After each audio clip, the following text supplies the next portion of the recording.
Welcome to the Central Methodist University post-game report. I'm Tyler Wynn, standing here alongside women's basketball head coach James Arnold, following their loss to the Benedictine Ravens by a final score of 62-56.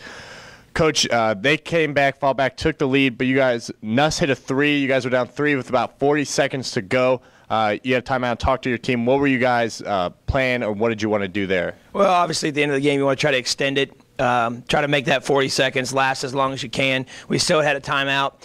We wanted to try to put them on the free throw line. We did get a few misses, but they did a nice job of not allowing us to even get a quick two. We had a nice little look at a layup there.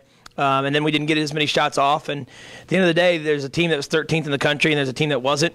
And the team at the 13th ranked in the country with 2 minutes and 30 seconds to go showed why they were, and we kind of showed why we're not. It's as disappointed as I've been in a long time. All year long, and as disappointed as I've been in a game, not necessarily the results, but in the process of the game, as I've been in 10 or 11 years of coaching. Kind of a game of momentum at times. You guys came out of the second half, took the momentum, went on a 14-0 run, and got up 11 at one point. Nuss got hot from behind the three-point line.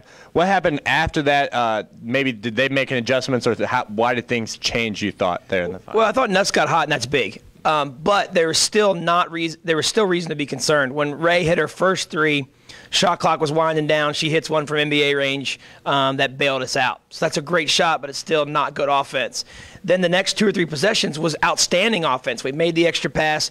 They happened to let Ray get open, and she made them pay. And when we took that 11-point lead, and what we had done so well to build that lead, we stopped doing that. We went back-to-back possessions, not with turnovers, but with bad jump shots.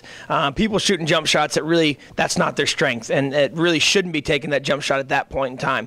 Also, to be fair, Tawanda, who's usually money from a lot of those jump shot spots, Kyra Williams, who hits those at a pretty high clip, we couldn't connect on any of those. You combine that on the other end, where we were giving up second chance points or missing some assignments, and it allowed Benedictine to get back in.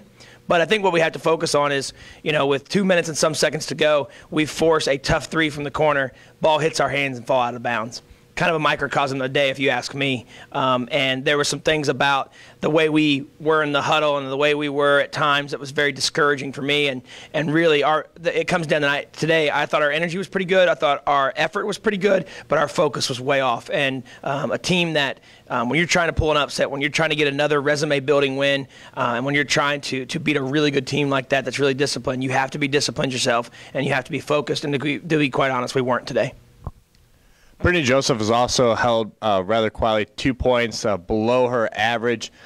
Did you guys know that coming in, that they would try and take that away? They really collapsed on her down low, and what were the adjustments you had to make with that? Well, I thought from the beginning, the three-point line was kind of our life preserver. In the first half, we didn't get much other than layups and free throws. In the second half, we got a few putbacks, but we had a ton of offensive rebounds, but we didn't connect that and convert that to second chance points. That's discouraging. The point of getting offensive rebound is to try to convert that. Inside, if it wasn't a guard scoring, we got very little touches and very little score inside. And the frustrating thing about it is that, we've played teams. Benedictine's really good defensively, but we've played teams that are better physically, that are deeper, that are more athletic. And for some reason, this team Benedictine plays really good, sound defensive principles. It gives us a lot of trouble. We had a group at Atchison that didn't show up and get off the bus. We had a group today that didn't show up to play, and it hurt us, and it cost us a nice chance for a big win. Near now the end of the season, as you guys prepare now for the conference tournament too as well, what do you want your team to focus on here as you close out the season? Well, we got to focus on executing the game plan. We got to focus on doing what you're asked to do. And when we've struggled at times, it's been where we kind of lose sight of playing assignment sound and doing the things that you work on in practice. And the reason we have a philosophy is that everybody's on the same page. Today I come back to the team that was more athletic had less second chance points. The team that was more athletic, meaning us, had less offense or less total rebounds. The team that was more athletic went to the free throw line a whole heck of a lot less. That's because an assignment sound team was more successful, and that's what wins at this level. And so we've got to focus on the little things.